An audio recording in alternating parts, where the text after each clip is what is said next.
আমি ফার্মাসিস্ট শেখ মেহরাব আলী। আজকে আমরা কথা বলে নেব ক্যালপল 120 সিরাপকে নিয়ে। গ্ল্যাক্সোস্মিথক্লাইন কোম্পানির ক্যালপল 120 সিরাপ ইন্ডিয়ার মার্কেটে একটি খুবই ভালো বিক্রিত প্যারাসিটামল সিরাপ। ক্যালপল 120 সিরাপের প্রত্যেক 5 ml থাকে প্যারাসিটামল 120 mg। প্যারাসিটামল হলো একটি NSAIDs মানে হলো non steroidal anti inflammatory drug. এর সাথে সাথে প্যারাসিটামল একটি খুবই ভালো অ্যানালজেসিক এবং অ্যান্টিবায়োটিক ড্রাগও। অ্যানালজেসিক মানে হলো যে সমস্ত ড্রাগ আমরা পেইন অর্থাৎ ব্যথাকে ট্রিট করতে ইউজ করি সেই সমস্ত ড্রাগকে বলা হয় অ্যানালজেসিক ড্রাগ, এবং যেই সমস্ত ড্রাগ আমরা পাইরেক্সিয়া অর্থাৎ জ্বরকে ট্রিট করতে ইউজ করি সেই সমস্ত ড্রাগকে বলা হয় অ্যান্টিপাইরেটিক ড্রাগ। পাইরেক্সিয়া মানে হলো বডির অ্যাবনর্মাল টেম্পারেচার। যদি কোনো কারণে আমাদের বডির যে নর্মাল টেম্পারেচার সেটি বেড়ে যায় তো সেই কন্ডিশনকে বলা হচ্ছে পাইরেক্সিয়া অর্থাৎ জ্বর, এবং যে সমস্ত ড্রাগ সেই পাইরেক্সিয়াকে ট্রিট করতে ইউজ হয় সেই সমস্ত ড্রাগকে বলা হচ্ছে অ্যান্টিপাইরেটিক ড্রাগ। প্যারাসিটামল একটি খুবই ভালো অ্যান্টিবায়োটিক ড্রাগ, কিন্তু প্যারাসিটামলের অ্যান্টি ইনফ্ল্যামেটরি এফেক্ট খুবই কম। WHO অর্থাৎ ওয়ার্ল্ড হেলথ অর্গানাইজেশনের যে অ্যানালজেসিক ল্যাডার তাতে প্যারাসিটামল প্রথম ক্লাসে আসে।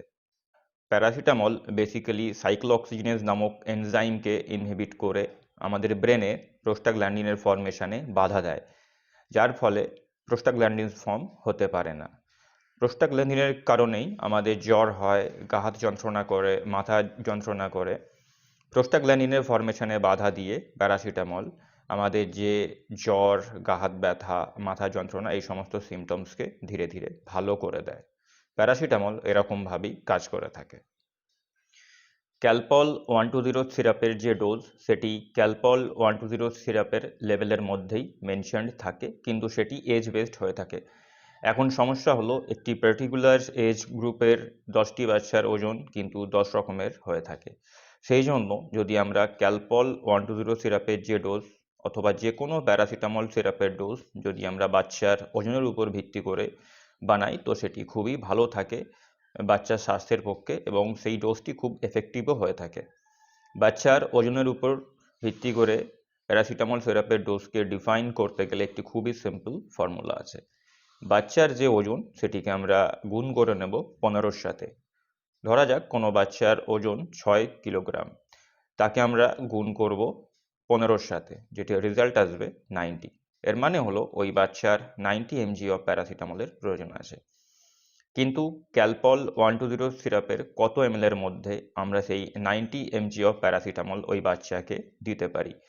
যেহেতু ক্যালপল 120 সিরাপের প্রত্যেক 5 ml A 120 mg of paracetamol থাকে, সেই জন্য 90কে আমরা গুণ করে নেব 5-এর সাথে এবং সেটিকে ভাগ করে দেব 120-র সাথে। 90কে 5-এর সাথে গুণ করলে সেই রেজাল্ট আসে 450, এবং 450কে যদি আমরা ভাগ করি 120 দিয়ে যেটি রেজাল্ট আসে 3.75। এর মানে হলো ওই বাচ্চাকে আমরা 3.75 ml অফ ক্যালপল 120 সিরাপ খাওয়ালে ওই বাচ্চার 90 mg অফ প্যারাসিটামলের রিকোয়ারমেন্টটা আমরা ফুলফিল করতে পারি। So 3.75 ml of Calpol 120 syrup আমরা ওই বাচ্চাকে খাওয়াবো প্রত্যেক 4 থেকে 6 ঘন্টা অন্তর। কিন্তু মনে রাখবেন আমরা 24 ঘন্টাতে 4 বারের বেশি ওই বাচ্চাকে ক্যালপল 120 সিরাপ খাওয়াবো না। এর থেকে বেশি যদি আমরা খাওয়াই তো সে কন্ডিশনকে বলা হচ্ছে প্যারাসিটামল ওভারডোজ, যেটি কিন্তু খুবই ক্ষতিকারক বাচ্চার স্বাস্থ্যের পক্ষে। প্যারাসিটামল হলো একটি খুবই সেফ ড্রাগ, যেটির সাইড এফেক্টস খুবই কম। এছাড়াও paracetamol well tolerated by paediatrics মানে বাচ্চাদের জন্যও এটি খুবই একটি সেফ ড্রাগ। কিন্তু তারপরেও ক্যালপল 120 সিরাপ অথবা যে কোনো প্যারাসিটামল সিরাপ খাওয়ানোর পরে যদি বাচ্চার কোনো রকমের অ্যালার্জিক রিয়াকশনস অথবা কোনো রকম কমপ্লিকেশনস দেখা যায়, সেক্ষেত্রে যত শিগগিরই সম্ভব ক্যালপল 120 সিরাপ খাওয়ানো বন্ধ করে কোনো পেডিয়াট্রিশিয়ান অথবা কোনো ডক্টরের সাথে আপনারা কনসাল্ট করে নেবেন। প্যারাসিটামল একটি এমনই ড্রাগ যেটি বাচ্চার লিভারের মধ্যে মেটাবলাইজ হয়ে থাকে। সেই কারণেই যদি বাচ্চার কোনো রকম লিভারের সমস্যা থাকে অথবা কোনো রকম লিভার ডিজিজ থাকে সেই সব বাচ্চাকে খুব সাবধানতার সাথে ক্যালপল 120 সিরাপ খাওয়ানো উচিত, এবং সেক্ষেত্রে কোনো পেডিয়াট্রিশিয়ান অথবা কোনো ডক্টরের সাথে আপনারা কনসাল্ট করে নেবেন। ক্যালপল 120 সিরাপকে নিয়ে যদি আর কোনো রকম প্রশ্ন অথবা কোয়েরিজ আপনাদের মনে থাকে তো আপনারা নিচে কমেন্টে লিখবেন। আমরা যত শিগগিরই সম্ভব সেটির উপর আলোচনা করব। ধন্যবাদ।